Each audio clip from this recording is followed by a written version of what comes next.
Gracias a todos los presentes aquí. Vamos a comenzar con un tema que quizás es muy importante para los estudiantes de Derecho, para los universitarios, para también personas de a pie, y también a quienes les gusta el tema jurídico, ¿no? Jurídico. Ustedes saben que el derecho es muy amplio. Hay muchas materias respecto a nuestra carrera. Como abogado, litigante, vamos a dar explicación a algunos conceptos, ¿no? Prácticos y que les van a servir a todos.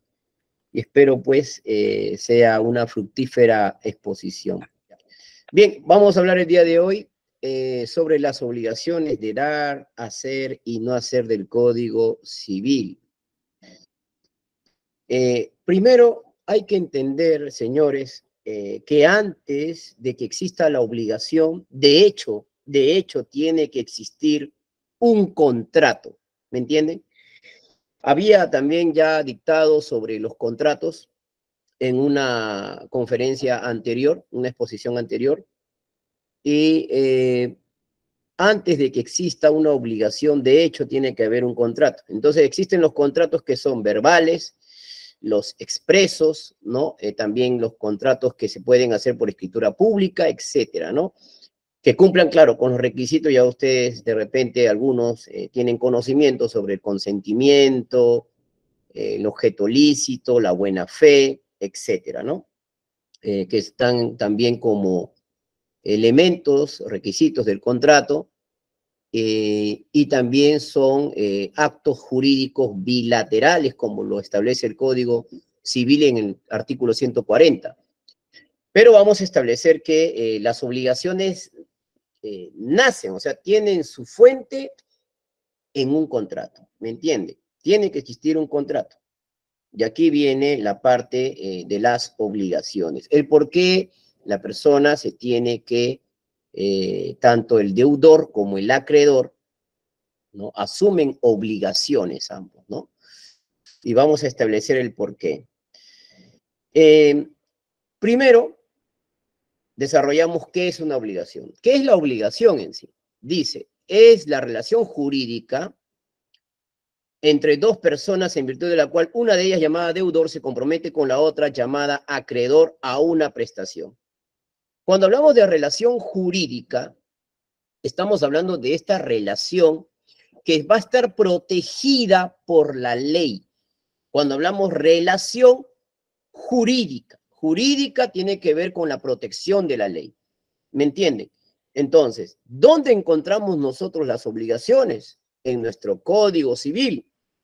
Está protegido el acreedor y el deudor, ambos en una relación contractual, en una relación jurídica, o sea, protegida por la ley, va a establecer que nosotros, las personas, tanto el acreedor como el deudor, en caso de incumplimiento de la obligación que le corresponde, de acuerdo a la ley, de acuerdo al Código Civil, voy a exigir ese cumplimiento, voy a exigir esa pretensión, voy a exigir ese derecho que me corresponde. ¿Me entiende? Entonces, relación jurídica, o sea, relación protegida jurídicamente, protegida por la ley. Lo jurídico tiene que ver con lo establecido en el cuerpo normativo. Puede ser en el ámbito civil, inclusive también jurídicamente en el ámbito penal, etcétera, etcétera, ¿no? Pero nosotros estamos viendo la parte civil en este caso. Entonces, la relación jurídica entre dos personas, ¿ya? Lo genérico es dos personas, pero como sucede en los contratos, por ejemplo, acreedor, deudor, acreedores, deudor, deudores, acreedor, deudores, acreedores, ¿me entienden? Pero siempre va a existir dos sujetos, acreedores, deudores, en este caso, que es la obligación. Por ejemplo, si hacemos un contrato de compra-venta, va a existir vendedor, comprador. ¿Ven? Si hacemos un contrato, a ver, de arrendamiento, el arrendador y el arrendatario, ¿no? Arrendador y arrendatario. Entonces, Primero, la relación jurídica. ¿Ok? Primero la relación jurídica. Y después de ello, nosotros entendemos que mediante esta relación jurídica se va a establecer el tipo de contrato, ya que existe, y por ende, el tipo de obligación, ¿ven? Porque ya existe un vínculo jurídico ya protegido por la ley. Aquí vamos a continuar. Dentro de la estructura de la obligación, encontramos que se forma, tiene dos elementos importantes. Los sujetos quienes van a intervenir en esta relación obligacional, ¿ya? Por ejemplo, acá tenemos que sujetos de la relación, sujetos de la relación, son las personas entre las que se establece una relación obligacional. Por ejemplo, el abogado litigante con su patrocinado. Ya existen las personas, ¿no? ¿Quiénes son? Un abogado y su patrocinado, o algunos le dicen cliente, su patrocinado. Abogado, patrocinado. Ok, ya están las personas. Ok. B, el objeto de la relación, o sea, ¿por qué se creó esta relación? ¿Qué es lo que hay que entender? ¿Qué es lo que hay que determinar? ¿Por qué se creó la relación? Esta es la estructura de la obligación. Entonces nos dice, lo constituye la materia que queda afectada por la relación obligacional. Por ejemplo, en el caso anterior, el patrocinio y la defensa. Ya. Significa que el abogado, su función, o sea, el objeto de esta relación es que el abogado va a defender a su patrocinado. ¿En dónde? En los procesos judiciales. Esa es la relación. Ese es el objeto de la relación. Los sujetos ya están. ¿Quiénes son los sujetos? Bueno, el abogado y el patrocinado. ¿Ok? ¿Y cuál es el objeto? El objeto es que el abogado le va a brindar sus servicios de defensa legales en los procesos judiciales correspondientes. ¿Ya? Esa es la estructura de la obligación. Los sujetos de la relación, quienes intervienen, y el objeto de la relación. Vamos a continuar. Ahora, encontramos también los elementos de la obligación. Nuevamente, los sujetos, pero aquí ya vamos a determinar acreedor y deudor. ¿Ve? El acreedor. Vamos a identificar personas que intervienen en la obligación. Por un lado, el acreedor titular del derecho. O sea, aquel que es titular de aquella relación jurídica, de aquella pretensión, de aquel derecho que le corresponde. Titular del derecho subjetivo, es decir, el que puede exigir que le cumplan su derecho. Me tienen que hacer cumplir mi derecho, me tienen que cumplir mi derecho, ¿ya? Y el deudor, quien tiene la obligación propiamente dicha de, ¿qué cosa? De poder realizar aquel derecho, ¿no? Aquella facultad. Tiene la obligación. Entonces ya aquí tenemos los elementos que son los sujetos. El vínculo jurídico. La relación establece entre el acreedor y deudor, pero que es protegida jurídicamente. Si un contrato no lo encontramos en el Código Civil, no tendrá una protección. Si un contrato no cumple con los requisitos de validez del contrato, de acuerdo a la ley, pues tampoco podrá exigir el cumplimiento de una obligación. ¿Ven? Si un contrato de repente, pues, no lo realizan con las formalidades de acuerdo como exige la ley, pues tampoco habrá poderse exigir la obligación. ¿Me entienden? Es bien importante, señores, tener las precauciones respecto a las obligaciones. Por ejemplo, a veces tenemos casos en donde profesor, o doctor, o abogado, pero ¿qué hago si no firmé ningún documento? Todo fue verbal. ¿Qué sucede allí? ¿podrá exigirse la obligación? Bueno, ustedes dirán, no, pero no hay documento. Sí se puede exigir la obligación.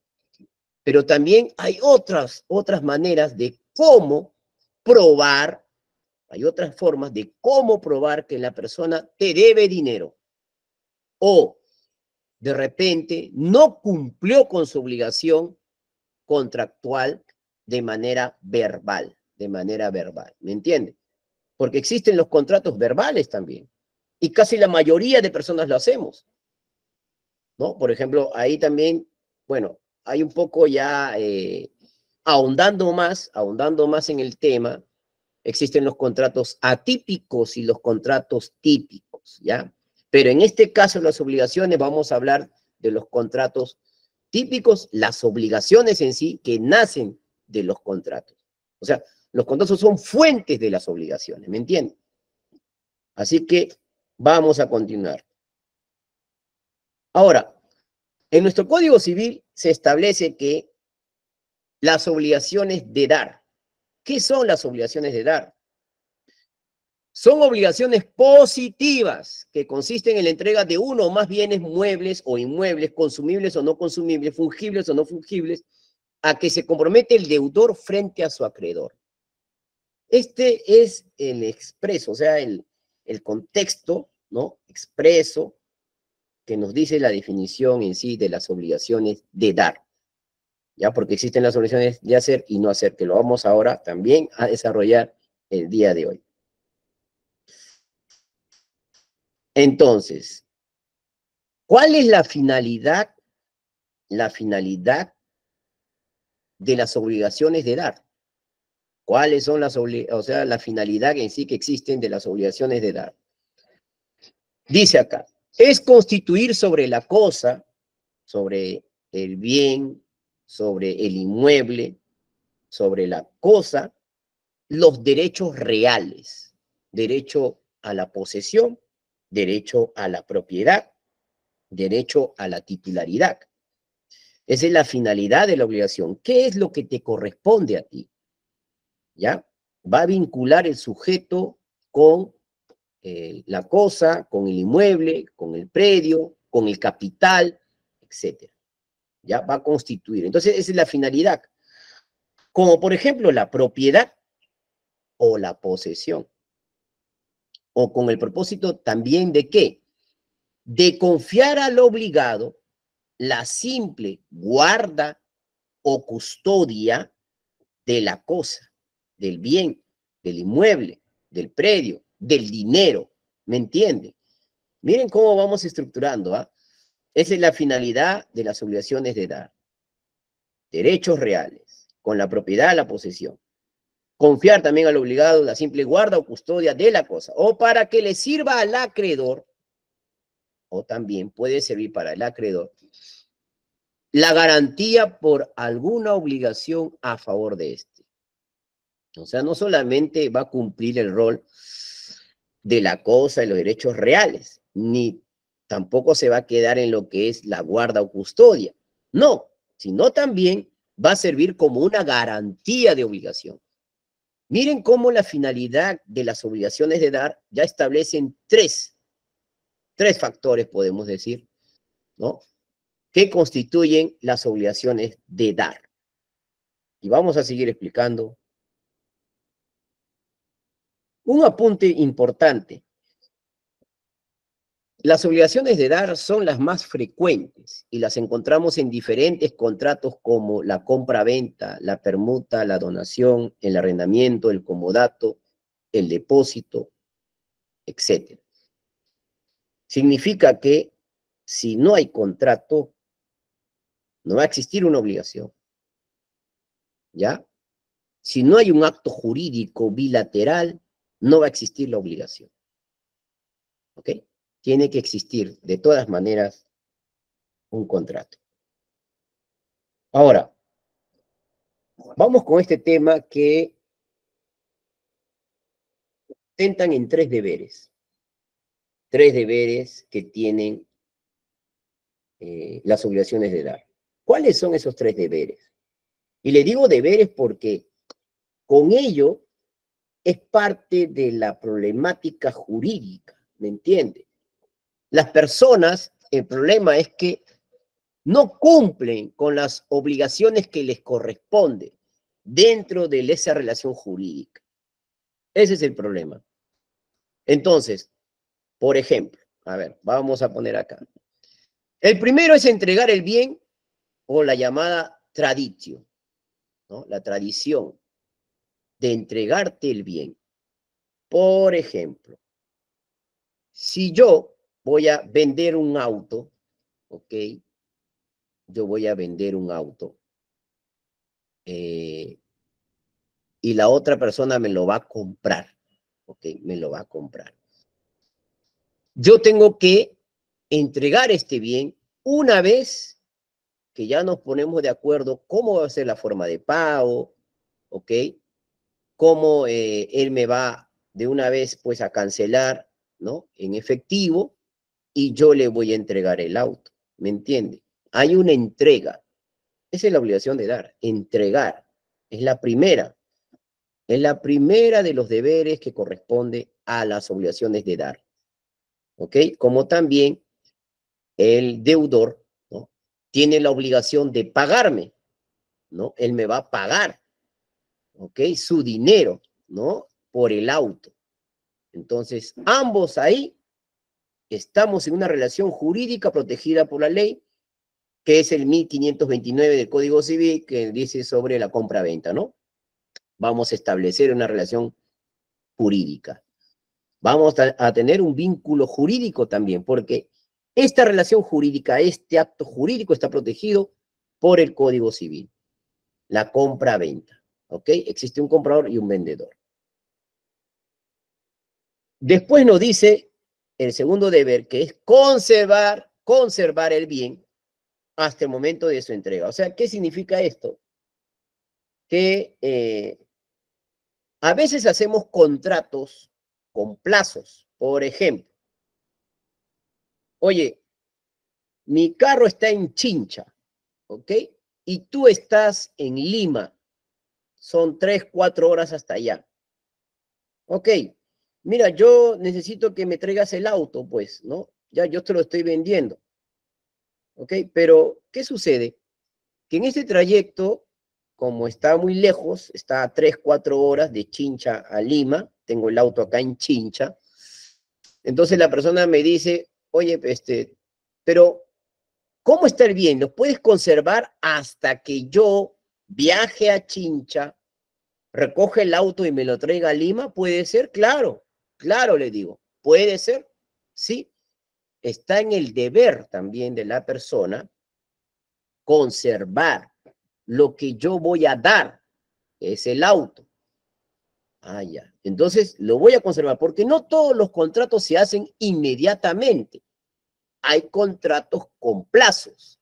Entonces, este es un plazo, ¿no? Va a existir un tiempo, ¿no? Y de la cual yo debo cumplir con la conserva del bien. ¿Me entiende? Ok, vamos a continuar. Después tenemos informar y comunicar. Artículo 1133 del Código Civil. Conservar 1134 del Código Civil. Y tenemos que el 1133 del Código Civil nos dice informar. Podemos informar, por ejemplo, ahora que ustedes pueden, cuando van a comprar algo por online, ¿no? Por esas líneas virtuales, ¿no? Quieren una cartera, de repente quieren un ropero, quieren un auto, quieren una moto, ¿ya? ¿Qué les hace, pues, llegar el vendedor? Informa, pues, comunica sobre el bien. Oye, el bien está aquí, ¿eh? Está guardado, mira el auto, ¿ok? Le mando un video de cómo está conservado, ¿no? Y le informo también, le comunico, ¿no? Es placa tal, el motor funciona bien del auto, tiene tanto kilometraje, etcétera. ¿De qué año? Bueno, ya son cosas que las personas cuando hacen un tipo de obligación o contratos, ¿no? Van a tener que informar en su momento.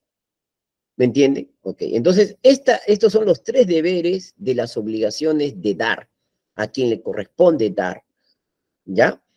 En este caso, tenemos la tradición, entregar el bien, ¿no? Segundo, conservar el bien.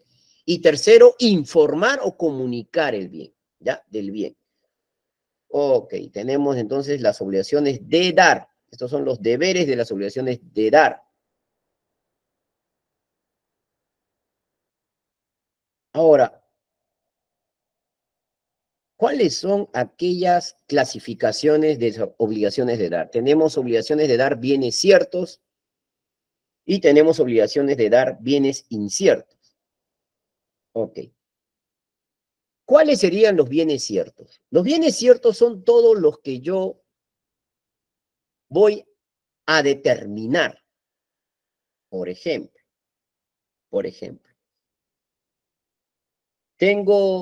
quiero hacer una reunión, ¿no?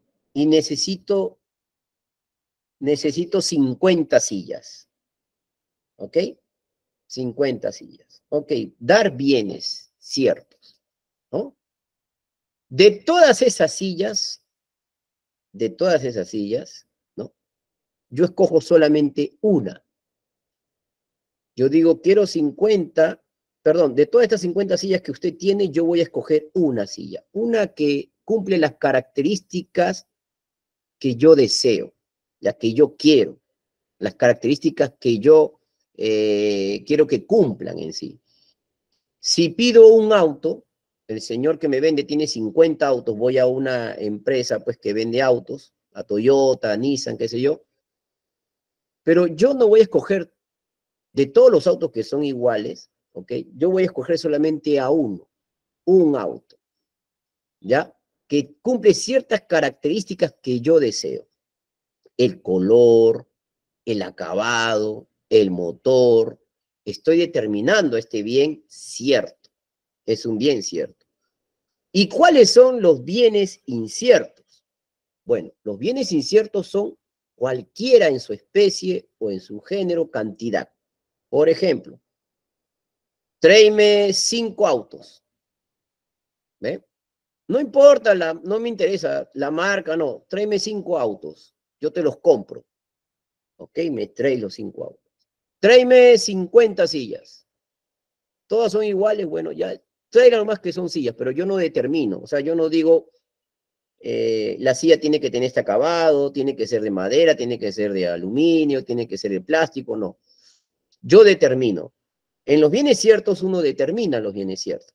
Y en los bienes inciertos no determina, ¿ya? No le va a dar una determinación específica individualizada. Al contrario, va a ser generalizada por su especie, por su cantidad, ¿ya? Entonces, aquí en la clasificación de bienes de dar, hay que tener en cuenta el bien cierto. Si el señor te pidió el auto, ¿no? Te pidió ese auto, que tú vendes autos, y te pidió el auto, a ver, por ejemplo, un Mustang 69, un Mustang de 1969, color azul, qué sé yo, bueno, con asientos de cuero, ¿ok? Ese es el auto. Usted tiene un montón de Mustang, un montón de autos, un montón de camionetas, pero yo no, yo solamente quiero ese auto, ese Mustang de 69, color azul con asientos de cuero. ¿Ven? Ya estoy determinando. Ese es el bien cierto. Y el bien incierto es aquel que no, que puede ser cualquiera de los autos. Puede ser un Mustang, puede ser un Toyota, puede ser, qué sé yo, diferentes tipos de autos. ¿Me entiende? Ya no cabría en una determinación. Pero aquí sí, en las obligaciones de dar hay que tener en cuenta tanto los bienes ciertos como los bienes inciertos. ¿Ya? Vamos a continuar. ¿Por qué? Porque existe la teoría del riesgo de las obligaciones. ¿Qué significa teoría del riesgo de las obligaciones? Que a veces puede ocurrir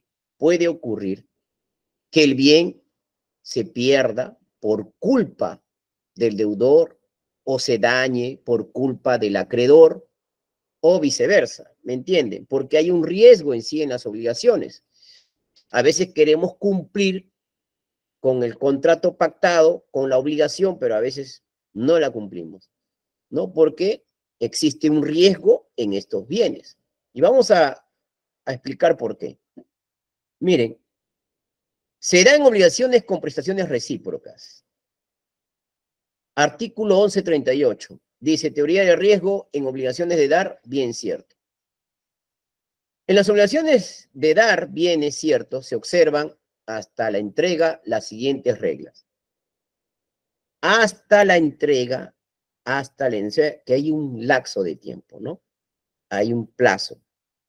Hasta, dice su entrega, las reglas siguientes. Vamos a suponer,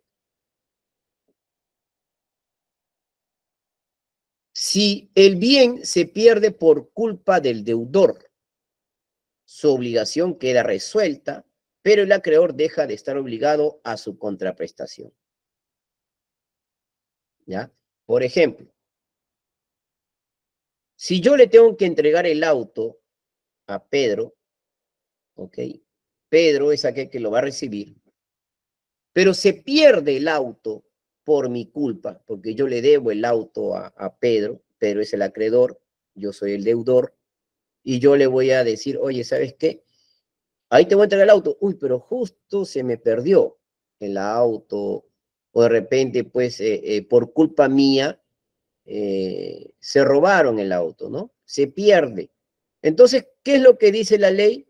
¿No? La ley nos dice su obligación queda resuelta, o sea, en ese momento esto queda resuelto, queda ya como que no va a surtir efectos, ¿ya? Pero Pedro, el acreedor, deja de estar obligado a la contraprestación, o sea, ya no tiene que pagarme nada. No, ya pues, ya lo perdiste tú el auto, ¿y por qué te voy a pagar? ¿No? ¿Por qué te voy a pagar? Claro, si lo hubiere, pues, ¿no? Y el deudor queda sujeto al pago de la correspondiente indemnización, ¿ya? ¿Por qué? Porque a veces sucede en que de repente Pedro le adelantó o me adelantó la mitad del dinero. O de repente Pedro lo quería para esa fecha, ¿no? O de repente Pedro pidió un préstamo y lamentablemente por no cumplir yo con entregar el auto en su momento o se me perdió el auto, Pedro tiene derecho a exigirme una indemnización. ¿Me entiende? ¿Ok? Entonces aquí tenemos el primero, ¿ok? Que es respalda lo concerniente a la pérdida por culpa del deudor. Si como consecuencia, dice, de la pérdida, el deudor obtiene una indemnización o adquiere un derecho contra tercero en sustitución de la prestación debida, el acreedor puede exigir la entrega de tal indemnización. ¿Qué significa esto? Que el deudor en sí, obtiene de repente una ganancia. De repente, pues, el auto se perdió, se deterioró, qué sé yo, y de repente alguien fue muy solidario con el deudor, ¿no? Y me dice, ¿sabes qué? Te voy a regalar mejor eh, otro auto, ¿no? Otro auto te voy a dar, ¿ok? Porque te veo triste, qué sé yo. Bueno, me regala otro auto, una persona solidaria, una persona que realmente, pues, o de repente me paga también por la pérdida, ¿no? De repente lo dejé en un taller que tenía que cuidar el señor, el propietario del taller, ¿no? Y cuando regreso el auto no estaba, entonces el de taller va y se solidariza conmigo y me dice, ¿sabes qué? Te voy a dar una indemnización por eso, te voy a pagar tu auto, ¿ok? Pero no sabe que este auto tenía pues ya una obligación de entregárselo o dárselo a Pedro. Entonces, pero como es acreedor, tiene derecho a exigir esa indemnización, o sea, ese pago que le van a dar al deudor, ¿me entiende? ¿Ok? Sustituirla también como titular. En estos casos, la indemnización de daños y perjuicios se reduce en los montos correspondientes. Entonces, en estos casos, la indemnización que supuestamente Pedro iba a realizar contra el deudor o quien le debe el auto, pues se van a reducir esos costos, ¿no? Se reducen, sí. Ahora, si el bien se deteriora por culpa del deudor, o sea, por ejemplo, no sirve. Por ejemplo, el auto estaba guardado en el taller o en mi garaje y de repente pues sucede ahora que suceden estos terremotos, estos pequeños temblores, ¿no? Y parte quizás del techo, ¿no? O las cosas alrededor se vienen cayendo y lamentablemente rompieron la luna del carro, rompieron pues quizás en las puertas la dañaron, ¿no? Entonces, si el bien se deteriora por culpa del deudor, el acreedor puede optar por resolver la obligación, o sea, ya desvinculo totalmente la relación obligación, ya no existe porque ya no hay auto, ya lo deterioró, o sea, lo dejó en mal estado, ¿ok? Y por recibir el bien en el estado que se encuentra, puede exigir. Puede Pedro, ¿no? Quien va a recibir el auto, puede de repente, pues, en este caso, recibir el bien en el estado que se encuentra. De repente le recibe así con las lunas rotas, ¿no? Con las puertas del auto dañado, pero le voy a exigir al vendedor que me reduzca, pues, ¿no? Que ya no me lo venda, pues, a $50,000 el auto, sino que me lo venda a menos, a 25,000, a la mitad. Entonces, claro, puedo exigirle yo a ello. ¿Por qué? Porque la ley lo establece de esa manera. Dice, y el pago de la correspondiente indemnización de daños y perjuicios, claro, siendo en este caso lo dispuesto en el párrafo del inciso 1. Dice también que si el deterioro es de escasa importancia, el acreedor puede exigir la reducción de la prestación en su caso, ¿no? Bueno, de repente el deterioro solamente fue la luna que estuvo dañada, las puertas no, el auto funciona muy bien, solamente sería el cambio de luna, ¿no? De la ventana del auto, entonces dice, oye, ¿sabes qué? De una escasa importancia, ¿no? Bueno, pero de todas maneras el acreedor puede exigir una reducción, ¿no? Pues por la ventana, $50,000, déjamelo a menos, ¿no? Algo, pues claro, no es tan importante, ¿no? Es muy escaso, ¿no? El daño, pero te exijo que por favor lo dejes algo menos. Bueno, porque hay personas que le gustan comprar autos, la verdad. Yo una vez tenía unos amigos que le gustaban comprar autos. Cuando fueron, pues vendí un auto y bueno, se me han dado cuenta que había un rayón abajo, ¿no? De la puerta. Después de una semana, ya después de haberse logrado el contrato, me comentan, doctora, encontramos una línea abajo, así como raspado, pues no se me han dado cuenta. Bueno, pero ya se hizo, pues, en ese momento el acto jurídico, ¿no? La celebración. Bueno, lo vieron de escaso, ¿no? De escasa importancia y dijeron, bueno, no, ya lo compró, ya está bien, pues, ¿no? Algunos te exigen, algunos no, pero en este caso puede exigirse, ¿no? Puede exigirse. ¿Qué más tenemos? Si el bien se pierde por culpa del acreedor. Ajá, si el bien se pierde por culpa del acreedor, ¿no? Aquí ya cambia la cosa. Entonces el deudor queda resuelta, pero este conserva el derecho a la contraprestación.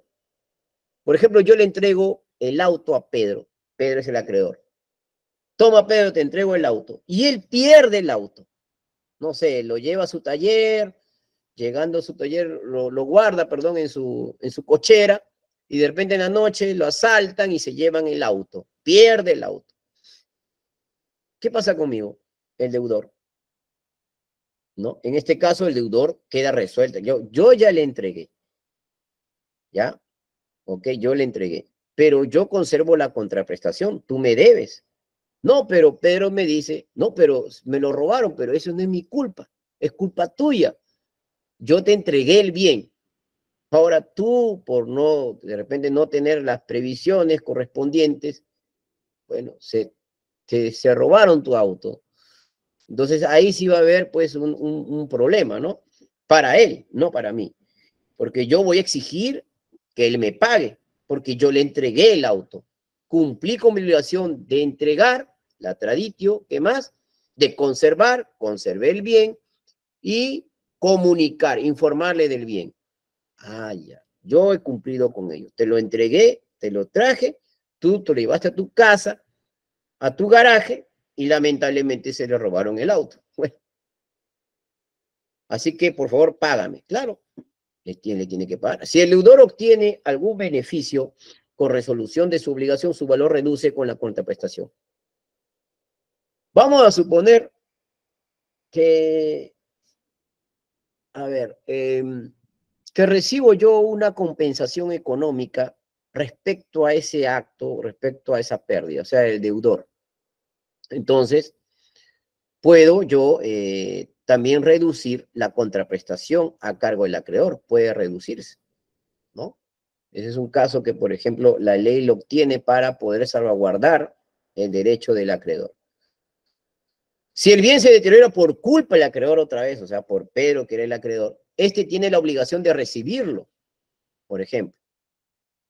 Si yo, pues, estoy llegando, ya yo soy el deudor, estoy llevando el auto a la casa de Pedro y Pedro es el acreedor, y Pedro me ve, oye, y se emociona, pues Pedro tanto se emociona que de repente, pues, él ve que se están acercando el auto y, y bueno, por su emoción, ¿no? Él justo está, a ver, talando árboles, por su emoción, corta un árbol, está talando un árbol porque se dedica a eso y el árbol cae sobre el auto que yo lo estoy llevando.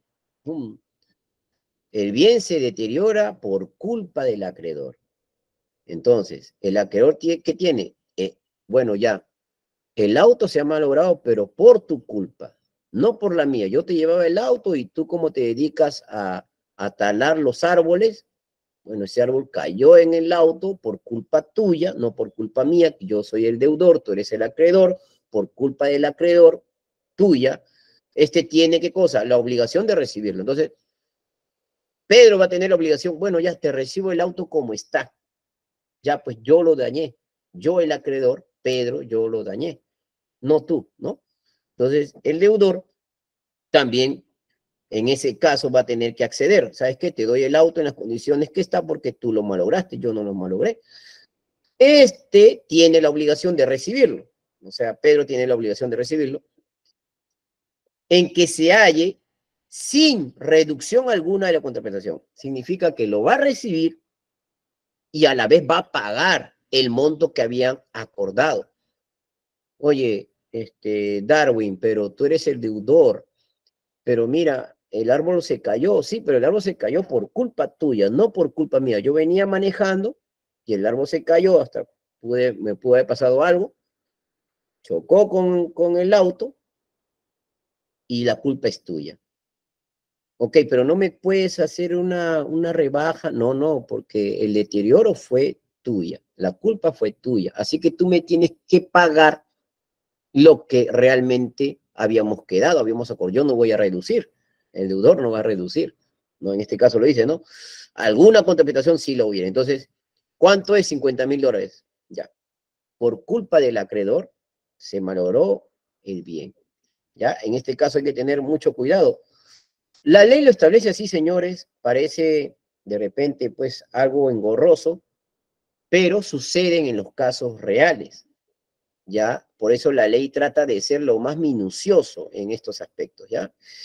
Si el bien se pierde sin culpa de las partes, la obligación queda de deudor resuelta con pérdida de derecho de contraprestación, si lo hubiere, en este caso corresponden al deudor los derechos y acciones que hubiesen quedado relativos al bien. Si el bien se pierde, ¿no? Sin culpa de las partes, puede ser que de repente no fue culpa de nadie, pues, ¿no? Hubo quizás algo fortuito, ¿no? De la cual no se pudo cumplir con la obligación, pues ambos resuelven el contrato, ¿no? La contraprestación. ¿Ya? El deudor va a asumir derechos y acciones que hubieran quedado relativos al bien. ¿Ya? A él le corresponde al deudor.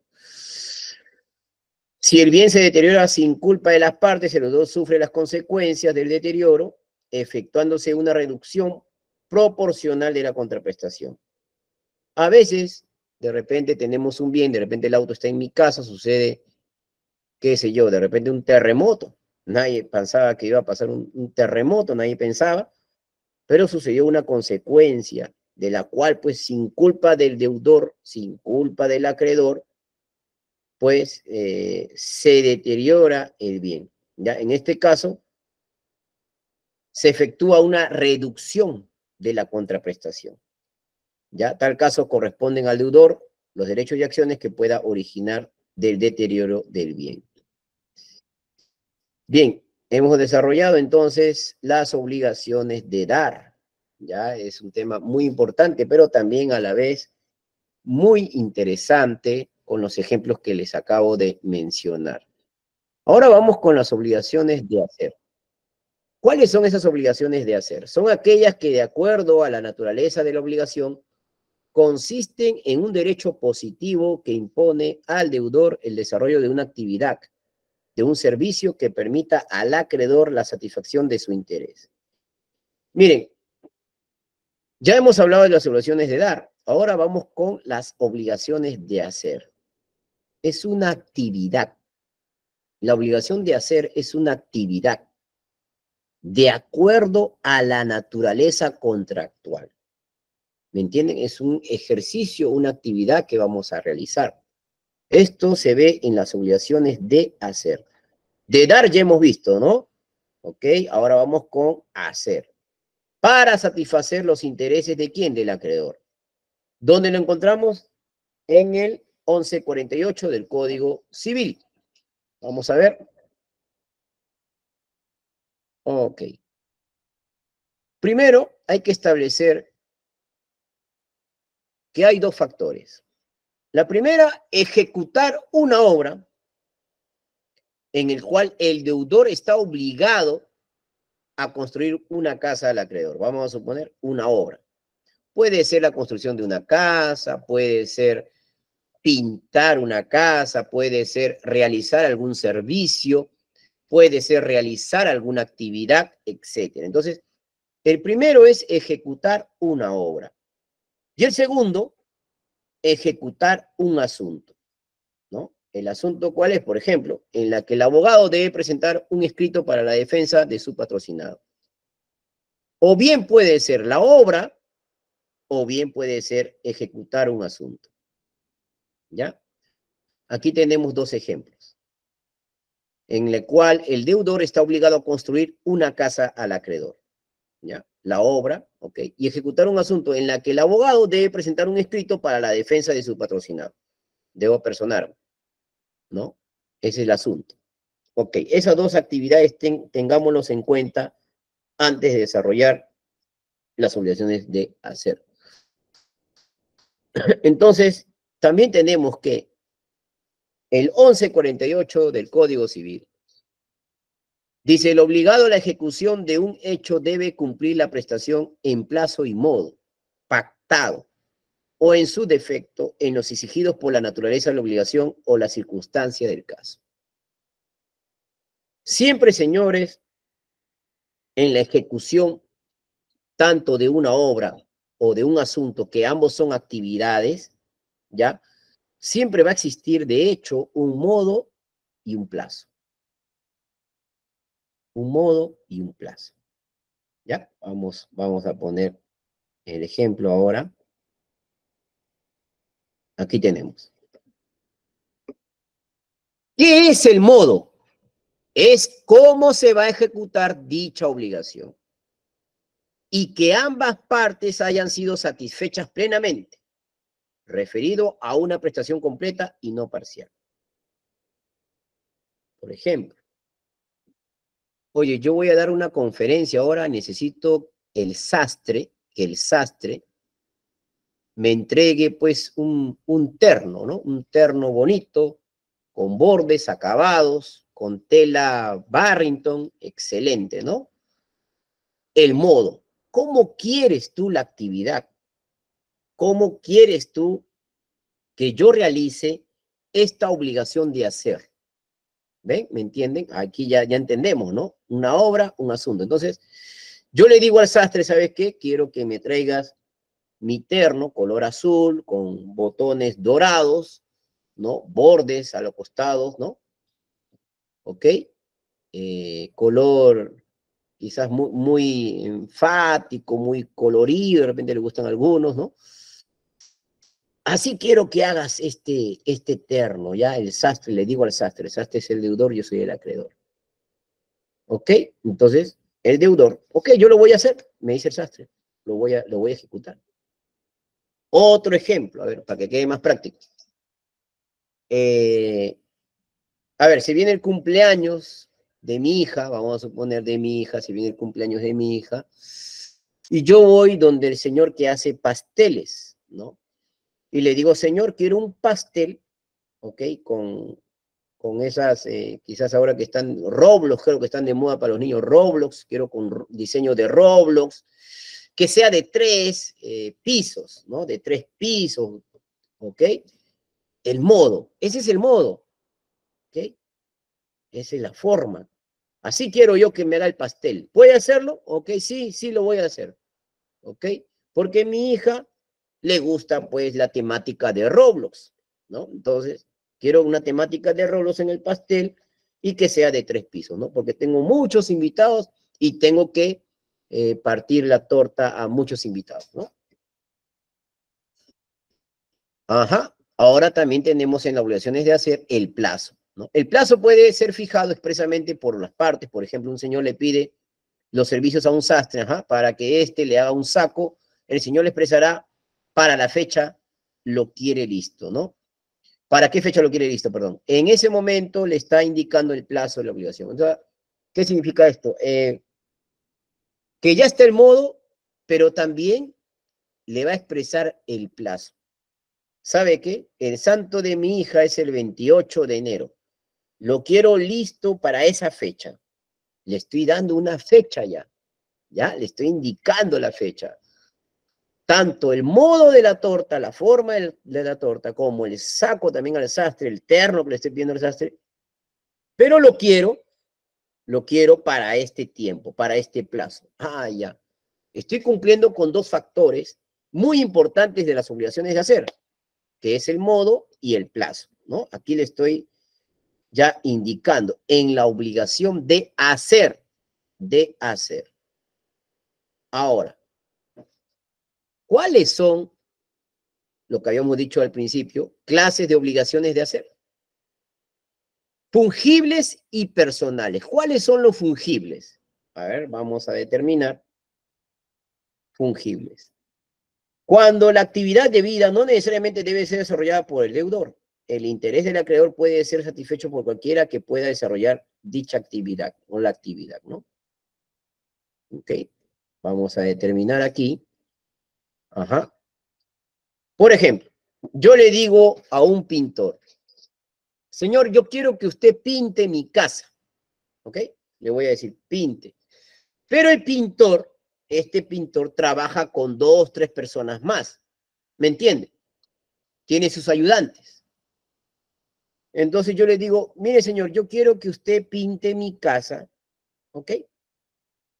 Pero de repente el deudor le dice, mire, yo tengo mucho trabajo. Mucho trabajo. Mucho trabajo. Como tengo mucho trabajo, le voy a dejar también a mis otros acompañantes, mis compañeros, que ellos lo hagan también, ¿no? Que ellos lo pinten porque yo voy a estar un poco ocupado, ¿ya? Entonces aquí puede ser uno o varios designados por el deudor. Aquí puede ser uno o varios, ¿ya? Designados por el deudor. No necesariamente tiene que ser el deudor.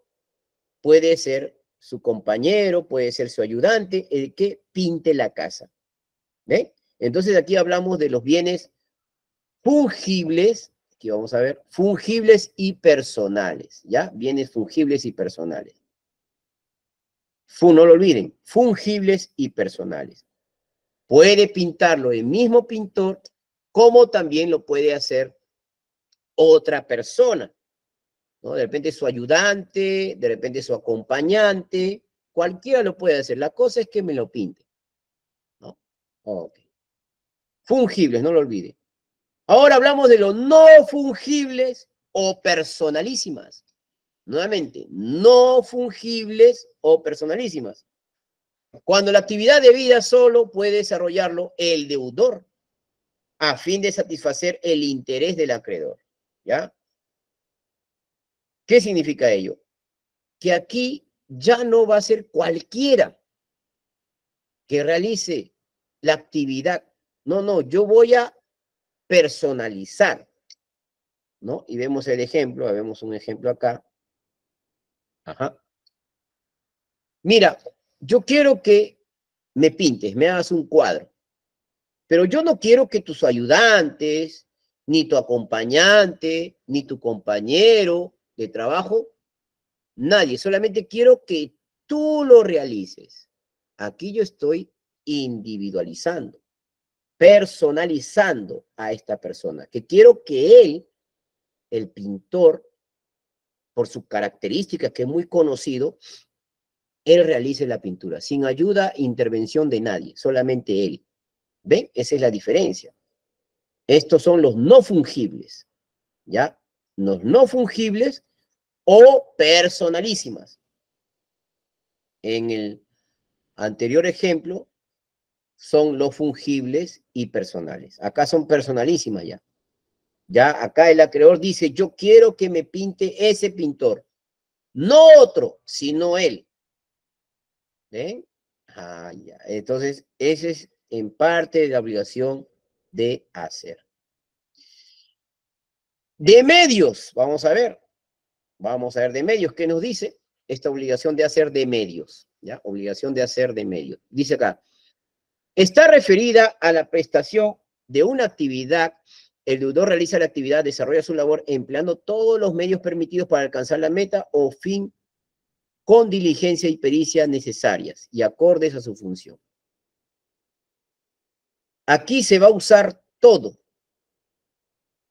lo que está indicando el deudor, ¿no? Todo lo que tiene conocimiento. Por ejemplo, un veterinario, vamos a poner acá, el médico veterinario, quien se obliga a salvar la vida de un perrito, de un cachorro, ¿no? Pero el veterinario va a usar todo lo que está a su alcance, todos sus conocimientos, ¿ya? Todo lo que va a actuar con la diligencia debida, todos sus conocimientos para salvarlo, pero no va a garantizar si el perrito se va a salvar. ¿Me entienden?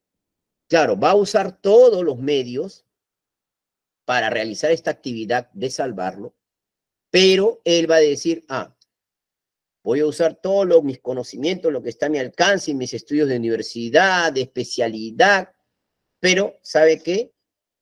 Yo no le voy a garantizar si el perrito va a vivir o va a fallecer. ¿Entienden? ¿Va a vivir o va a morir?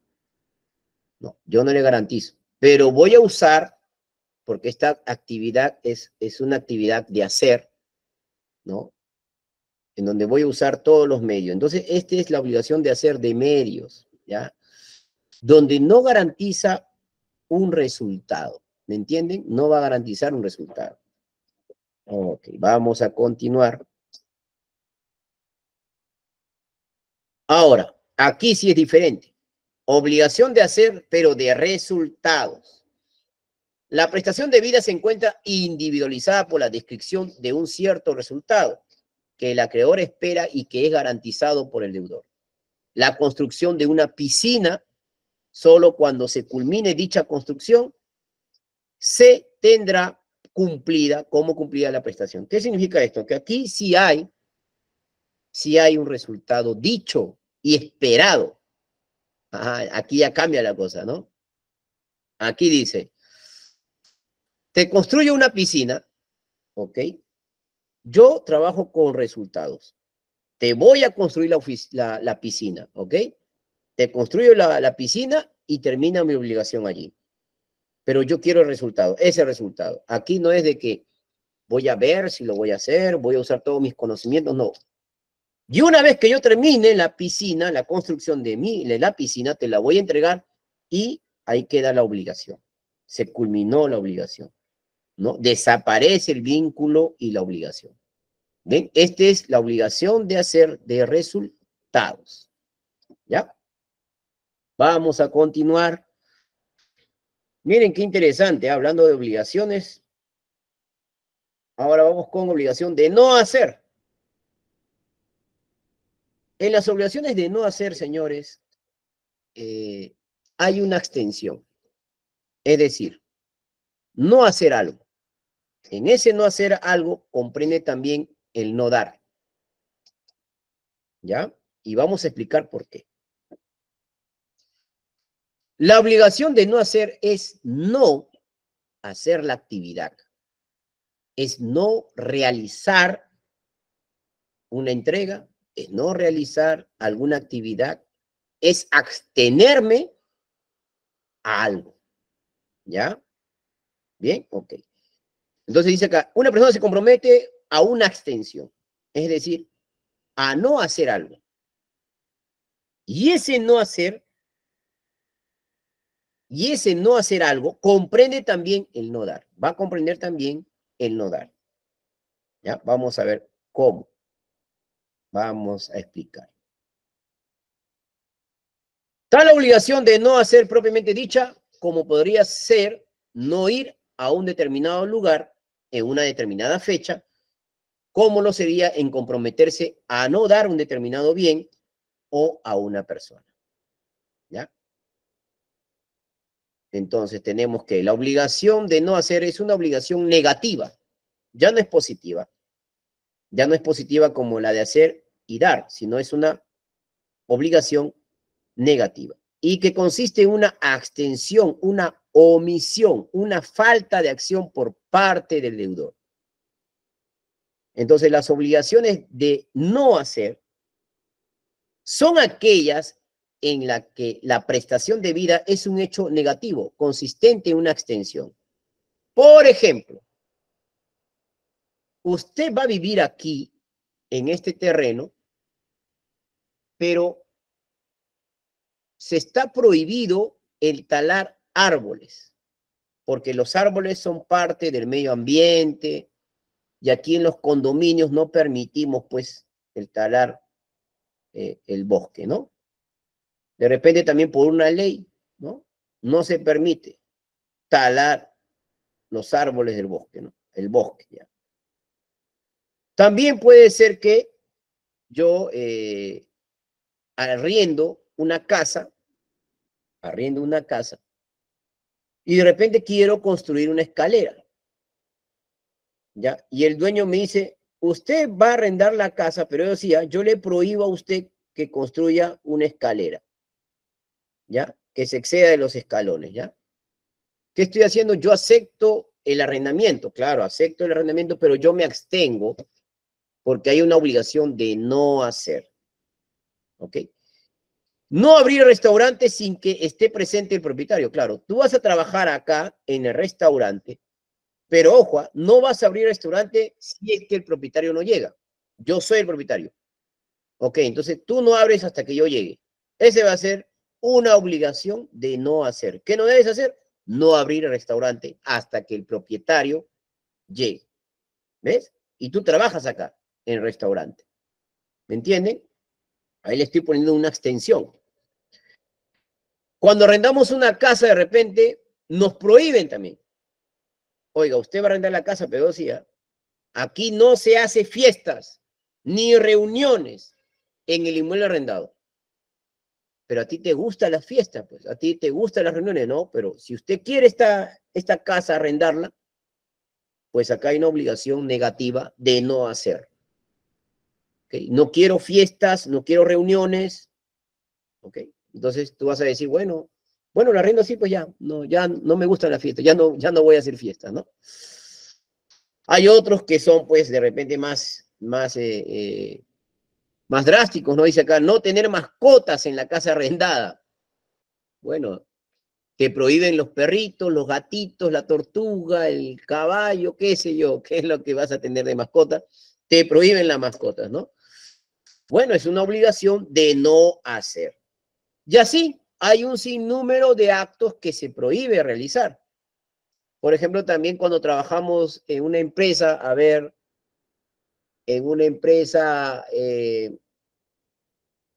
la empresa Donofrio, ¿Quién sabe, pues, cómo se hacen esos deliciosos helados de Onofrio y le dan la fórmula cómo se hace el helado de Onofrio?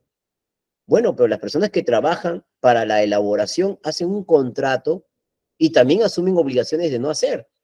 O sea, de no decir cómo es que se realiza,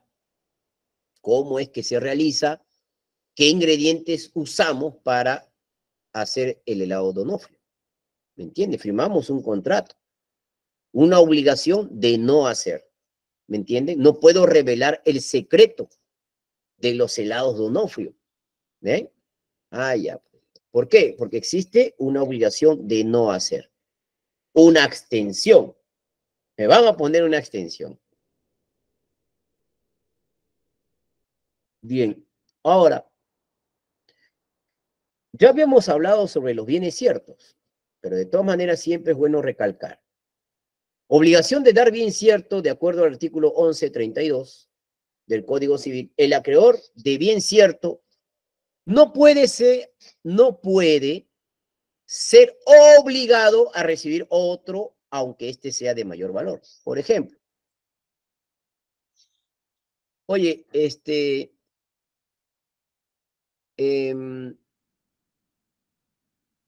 te compro tu Volkswagen, ¿no? ¿Han visto ustedes los Volkswagen? ¿Sí? Los autos Volkswagen, ¿no? Ya antiguos ya. Ya, bueno, te compro el Volkswagen, ¿ok? Y quiero que me lo entregues, pues, ¿no? Te voy a dar un adelanto, un adelanto. ¿Cuánto me lo vendes? ¿Ok? 30.000 soles, o menos, ya vamos a ponerle 14.000 soles ya. O menos, dirán ustedes. Vamos a ponerle un estándar, ¿ya? 10.000 soles o 14.000 soles, ok. De repente, el que me lo tiene que traer, el Volkswagen, ¿no? Ya, eh, de repente, pues, no me lo trae. Aparece quizás con otro auto. A ver, bueno, yo no sé mucho de autos. Una Custom, ¿no? O una Ford, una camioneta Ford. Bueno, pero actual, ¿no? Del 2024, ya no de esos antiguos Volkswagen antiguos del 80, ¿no? Sino me trae una Ford, una camioneta, inclusive vale más que ese Volkswagen, mucho más. Entonces, ¿qué es lo que dice el 1132? El acreedor de bien cierto, yo quiero el Volkswagen, yo quiero ese auto. No, pero yo te he traído una camioneta Ford 2024, mira. No, no, no, yo no quiero ese. Por más que sea de mayor valor, no, no, yo te pedí yo el Volkswagen, ¿no? ¿Ven? Entonces, en la obligación de dar bien cierto, hay que tener en cuenta cuál es el bien que tú has caracterizado, que has determinado, porque la ley no te va a permitir tener otro. Estas es en las obligaciones de hacer, es teoría, señores, no significa que se cumple a cabalidad, no, porque puede haber otra manera, de repente, de proceder, pues, a recibir la camioneta Ford de otra manera, y bueno, ya, pues, porque ustedes saben que los contratos son autónomos, ya, los contratos son autónomos, pero en caso de obligaciones de dar bien cierto, aquí cambia la cosa, no va a ser igual, pues, ¿no? No va a ser igual. Entonces, una cosa no tiene que ver con la otra, ¿ya? Una cosa es la teoría y otra cosa es la práctica, la práctica. Bienes ciertos, son bienes específicos determinados, principio de identidad. Miren, los bienes ciertos acontecen al principio de la identidad. Estoy identificando. De todos los autos que tú tienes, yo quiero uno con ciertas características, ¿ok? Quiero, por ejemplo, a ver, vamos a suponer, vamos a suponer que quiera comprar un auto, voy a una tienda, que venden autos, ¿no? a una empresa, ¿no? Una corporación, y veo, pues, los autos, ¿no? Pero yo busco y determino. Veo de repente un auto que me agrada, eh, los asientos, el color, el acabado, ¿no? La estructura, el motor, ¿ok? Es una identidad que le estoy dando. La identifico, ¿me entiende? Podrán ser los demás igual, pero yo identifico, inclusive le he agarrado cariño, ¿no? Hay personas que de repente dicen, oye, le agarró cariño a mi auto, le hacen mantenimiento, pues, ¿no? Lo llevan a lavar, le ponen sus stickers, le ponen lunas polarizadas, o sea, llega un momento en que este principio de identidad se ve reflejado también en las necesidades, ¿ya? De las personas, ¿ya? En un placer, una satisfacción. Entonces, el acreedor de bien cierto no puede ser obligado a recibir otro, aunque éste sea de mayor valor. Lo dice el 1132. ¿Por qué? Porque hay un principio de identidad, ¿ok? De todos los autos que de repente, a ver, se me pierde mi auto y la policía llega y dicen, señor, hemos hecho, qué sé yo, a ver, un operativo y hemos encontrado 10 autos robados. Uy, yo voy a buscar mi auto y la policía me dice, mire señor, acá hay son 10 autos, puede llevarse cualquiera, ¿no? Porque no han venido los dueños a reclamar, ¿no? Además, todos son iguales. No, no, no, yo estoy buscando uno en particular. Ahí yo estoy dando ya la identidad, ¿no? Estoy identificando, estoy aplicando el principio de identidad. No, yo busco un auto que me robaron hace unos años atrás y tenía estas características, es color azul, pues, qué sé yo, asientos de cuero, ¿no? Tenía lunas polarizadas, también tiene un truco quizás para abrir la puerta, yo nomás lo sé, ¿no? Entonces, ahí tenemos la identidad. Por eso que en la obligación de dar bienes ciertos, no es que sea un capricho, no, sino que existen casos, las personas que realmente determinan los bienes. Y por eso que nuestro Código Civil trata de vincularse más, asociarse más a la realidad, ¿ya? Porque no todo es teoría, sino también la práctica, ¿me entienden? Ahora, ¿qué son bienes inciertos? El 1142 del Código Civil establece los bienes inciertos, ¿no? Aquí tenemos que los bienes inciertos deben indicarse cuando menos por su especie y cantidad, ¿no? Por ejemplo, puede ser cualquiera de los autos que se han presentado, ¿no? De repente, bienes inciertos es en su especie y en cantidad. Aquí ya no determinas, ¿ya? Aquí no determinas. Aquí simplemente es cualquiera de la especie. Señor, encontramos 10 autos. 10 autos, sí, los 10 autos. Ok, ya no importa. Y usted no quería ya su auto que era azul con asientos de... No, cualquier auto nomás, ¿no? Igual todos son autos. Todos son carros, son autos. Lo mismo, ¿ves? Aquí sí no hay una identidad. Pero por la especie sí, todos son autos. Y la cantidad, bueno, la cantidad son, de repente digo, ya me quiero dos autos, ya no quiero uno, quiero dos. O tres iguales, pero acá no determino, acá no especifico, acá no identifico. ¿Me entienden? Puede ser por cantidad, por su especie, respecto a los bienes inciertos, ¿ya? El artículo 1142 lo determina de esa forma.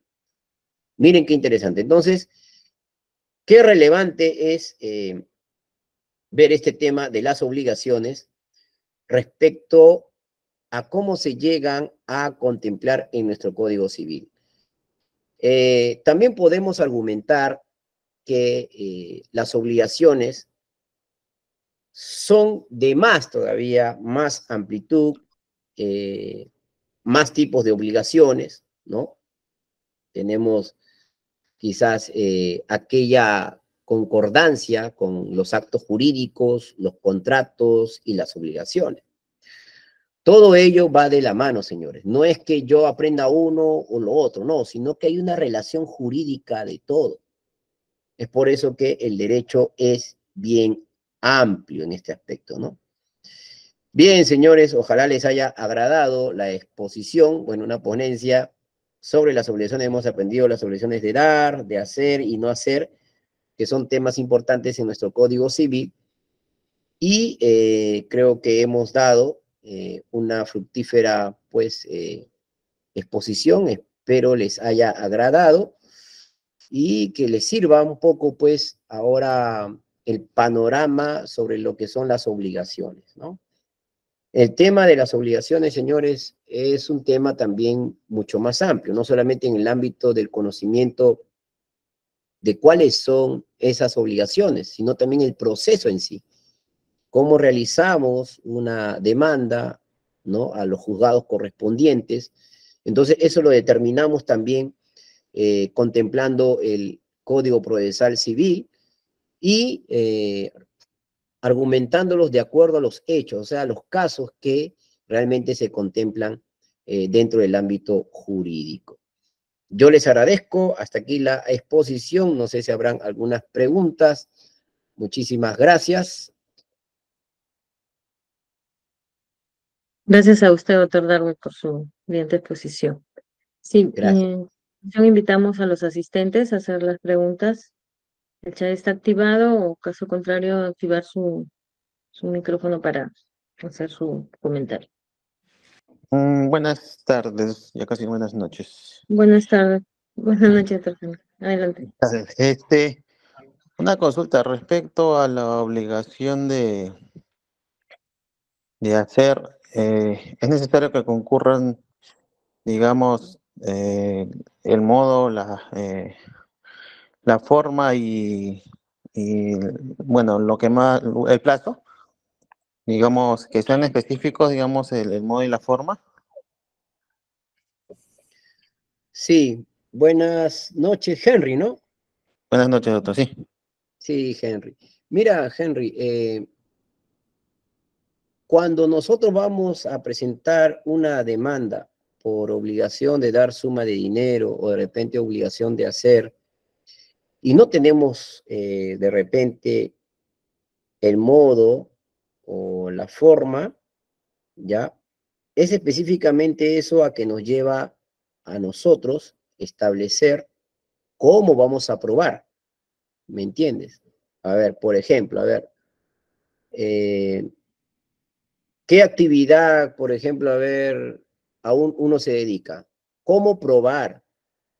¿Cómo probar si realmente ya la persona no está mintiendo?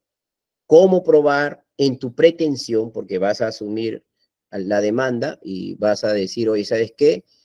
Tú no cumpliste con esta actividad. Yo te dije tal, pero ¿cómo lo probamos? Aquí las pruebas son las que van a contemplarse. Les digo por qué. Yo, por ejemplo, he llevado un caso, bueno, otros casos y uno en particular, de una señora, pues, que le prestó dinero a otra persona, ¿no? De dar, una obligación de dar. ¿Ok? En la obligación de dar, la señora, pues, le presta dinero, pero de manera verbal. Ya nunca hicieron contrato. Como nunca hicieron un contrato en físico, ni siquiera fueron a la notaría, la señora presta 80.000 soles. 80.000 soles. Y la otra persona dice, ah, le voy a pagar. Le estaba pagando más o menos un aproximado de casi 60.000. Faltando 20.000 ya para culminar el trato, la señora que le había prestado comienza a decir, pues que no, que me debes más, porque tú te comprometiste a pagarme una garantía, pero nunca hubo ello. ¿Ves? ¿Cómo explicarle al juzgado, al órgano correspondiente, sobre la creencia, sobre la titularidad de aquel contrato? Fue un contrato verbal. Lo único que yo puedo probar es por las transferencias que existen. Ah, la transferencia bancaria, sí. Entonces, aquí sí sustento yo. La señora prestó 80.000 y la deudora la ha estado pagando. Hasta ahora le va pagando 60.000, debe 20.000. Entonces, ahí ya se está corroborando porque los nombres aparecen en el número de cuenta. Tuvimos que sacar, pues, el estado de cuenta de la deudora, ¿no? Y ya con eso, ya yo estoy haciendo, ¿qué cosa? Una prueba. Ya le estoy prácticamente acreditando la existencia de una deuda, ¿ya? Pero ahora que las personas se aprovechen y digan, ¿sabes cómo? Bueno, ahí viene el problema. En las obligaciones de hacer de la misma forma. Así no exista, tienes que probar cómo es la forma y cómo es el modo, ¿ya? ¿Qué quería usted? Ah, yo quería que me construya la piscina o me construya la casa, ¿no? Y, ok. ¿Y de qué modo la quería así, pero la hizo de otra manera? No lo hizo con los acabados correspondientes, ¿no? Entonces yo tengo que, de todas maneras, probar. Lo que más les sugiero a todos aquí presentes, que en todo acto jurídico, todo contrato, señores, ustedes puedan realizar un contrato. ¿Me entienden? No importa si es un papel, ¿ya? Que ambos firmen en un papel simple, ¿no? Pero eso ya acredita si está la firma de la persona, ¿no? Mucho mejor. Quienes van a, porque ahí está poniendo, quiero yo que el señor me construya la escalera, vamos a suponer, en las obligaciones de hacer, ¿no? Tal estructura, ¿no? Con acabados tal, colores tal, ¿entienden? Y que firme el señor, ¿no? Firma quien te va a hacer la actividad y tú también firma, ¿no? Porque a veces también es un poco complicado en los contratos verbales, ya que solamente está la palabra del uno con el otro y no se sabe a quién creer. Entonces se tiene que buscar los medios probatorios para acreditar si realmente hubo una celebración del acto jurídico. ¿Me entienden? Bien, gracias Henry, ojalá te haya servido la respuesta. Gracias, señor. Gracias, doctor, gracias. Gracias, doctor. También tenemos una pregunta de José Emilio López Guzmán que dice si en un contrato de arrendamiento de una casa él puede colocar el tiempo del alquiler, que puede ser por meses o años, como se acostumbra. Claro que sí. Miren, no se olviden que el contrato de arrendamiento es otorgar un bien por un tiempo. Hay un principio de temporalidad, de tracto sucesivo, ¿ya? Y tengan mucho cuidado aquellos que arriendan, ¿ya? Y aquellos que son arrendatarios, ¿no? El artículo 1666 del Código Civil, el arrendamiento, ¿no? Establecemos que si vas a arrendar, tienes que tener todas las precauciones. Por ejemplo, a ver, tu casa no quiere que la malogren, vas a arrendarlo, ¿ok? No quiero que pinten, pones una cláusula ahí. Cláusula número 1. Se arrendará al señor López, ¿ok? Por el tiempo, quizás, de meses. No le pongan años, señores, pónganle meses, ¿no? 3, 4, 5 meses, lo recomendable. Pero tampoco es que se excedan, pues no lo vas a arrendar por 10 años, no, pues, ¿no? Tenga mucho cuidado con la prescripción adquisitiva y dominio de propiedad, que también en 950 del Código Civil establece, pues, que el tiempo, ya, la inactividad del propietario es justificación del poseedor para poder quedarse con la propiedad. Este tema de los arrendamientos hay que tener bastante cautela. Siempre en los contratos pónganle cláusulas, ¿ya? Cláusulas, por ejemplo, en el tiempo. ¿Te lo arriendo? Sí, yo arriendo esta casa, pero te lo voy a arrendar, qué sé yo, cada mes me vas a tener que pagar, te voy a hacer un contrato por 4 meses, ¿no? 4 meses más yo vuelvo y firmamos otra vez el contrato. Y ya, te evitas de problemas, te evitas de problemas. Abstenciones, obligaciones de no hacer. no construir, de repente no hacer mejoras, ¿no? O de repente no traer mascotas, no dañar, ¿no? Etcétera, etcétera, etcétera. ¿Ya? Y si pueden, lo hacen por escritura pública, porque a veces los contratos también, que lo hacemos entre dos ejemplos, ¿ya? Por ejemplo, lo hacemos entre dos personas, perdón, ¿no? Dos personas, pues a veces no consolida la fuerza jurídica como lo haces en una notaría. En una notaría sí está el notario para dar credibilidad al acto jurídico, ¿me entiendes? Entonces, en ese aspecto, les sugiero que tomen todas las precauciones, señores, porque no es tampoco simplemente arrendar por arrendar, sino que uno también cuida su patrimonio, ¿ya? Así que tienen que tener bastante cautela en eso. Bueno, espero le haya servido la respuesta. Gracias. Bien, doctor. Siguiente pregunta de Luz Machaca Rafael. Nos dice cuáles son algunas modificaciones que usted cree pertinente en función del nuevo contexto social. Miren, ahora en los que son los actos jurídicos respecto a arrendamientos, ventas, ¿no? Creo, y lo sugiero, perdón, no creo, solamente lo sugiero y lo sustento, que todo acto jurídico de compra-venta, arrendamiento, donación, etcétera, lo hagan por escritura pública. Ya, lo hagan por escritura pública. Es lo que yo recomiendo, porque ahora a estas alturas, señores, no todas las personas son buenas. No, hay personas que son muy aprovechadas. Hay personas que tienen malos hábitos.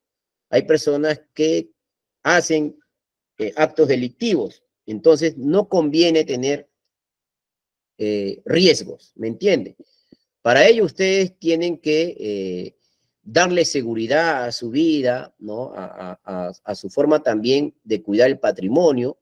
Si voy a arrendar, lo hago por escritura pública, por un contrato, como debe de ser. O me busco un abogado que realmente, pues, me fundamente, me proteja jurídicamente, ¿ya?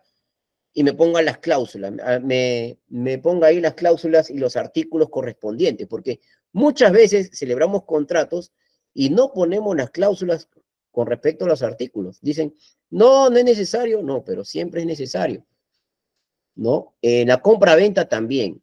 Hay mucha gente aprovechada, muchas personas que realmente te estafan, hay muchas personas que incumplen en las obligaciones. Entonces, para no estar en ese riesgo, peor todavía, hay personas muy dejadas que prestan mucho dinero. Yo les digo como profesional y la verdad, son muy confiadas, ¿verdad? Demasiado confiadas. Yo no entiendo cómo las personas pueden confiar ahora, ¿no? Porque hay un principio de buena fe que también encontramos en el Código Civil, creo que es el 1362, ¿no? Del Código Civil. No todos tienen buena fe, señores, ¿ya? Hay que tener mucha cautela. Y en estas expectativas, les sugiero que tomen todas las precauciones, porque esta es una sociedad ya no como antes, que las personas te prestaban, te la entregaban, había buena fe. Ahorita las personas, no todas, pero sí gran parte, ¿no? En la sociedad son muy aprovechadas, muy quizás tienen malos hábitos, también no actúan de buena fe, actúan de mala fe. Entonces, tener esas precauciones, ¿no? Es lo que yo les sugiero. Muchas gracias. Bien, doctor. Última pregunta, a ver acá de Marcelo Dávalos. Nos dice, en el ejemplo que le dio a Henry previamente, para reconocer ese documento, ¿se presenta una solicitud de prueba anticipada o la demanda la presentan con los documentos que indicó? En el primer ejemplo, creo. Ok, Henry. no, lo factible es que lo presente conjuntamente con la demanda para que ya vaya reforzando la pretensión, ¿no? Claro que se puede sugerir, ¿no? Una prueba anticipada, pero la verdad lo fundamental es que vaya conjuntamente con la demanda. Y dentro de este ámbito también, ustedes si tienen algún medio probatorio, por ejemplo, a ver, ¿cómo se acreditó que la persona tenía que cumplir esta actividad? De repente le adelanté algo, ¿no? Económico, de las cuales pues él no ha procedido pues a cumplir con lo que tenía que hacer, ¿ya? De repente las personas ahora está de moda el yape, ¿no? Ustedes han visto el yape, yo yapeo para una actividad de hacer, ¿no? Y las personas no lo realizan. Entonces ya tengo un medio de prueba que es el yape, ahí sale la fecha, el nombre a quien le he otorgado, ¿no? Porque ahora el yape también ustedes simplemente le ponen el número del celular y sale el nombre de la persona a quien le van a transferir. Entonces, ese es un medio de prueba, ¿no? Y eso tiene que estar consolidado en la demanda, ¿no? Bien, culminando con todo, señores, yo les agradezco a todos infinitamente por la exposición. Ahí veo algunos conocidos, Adrián Villegas, desde aquí te envío un saludo bien fuerte, mi estimado Adrián Villegas, ¿no? Y a todas las personas que con mucho gusto, mucho placer y también compartir los conocimientos, bueno, los pocos conocimientos, no es que tampoco sea un maestro, ¿no? Porque el maestro lo sabe todo, pero al menos espero les haya ayudado en esta grandísima exposición y muchísimas gracias también aquí a Faja, ¿no? De la Corte Superior de Justicia de Lima, la señorita Kenia también. Muchísimas gracias, Kenia, por la oportunidad. Será para la próxima. Gracias a todos. No, gracias a usted, doctor, una vez más por la colaboración a IFAJA Lima. Muchas gracias.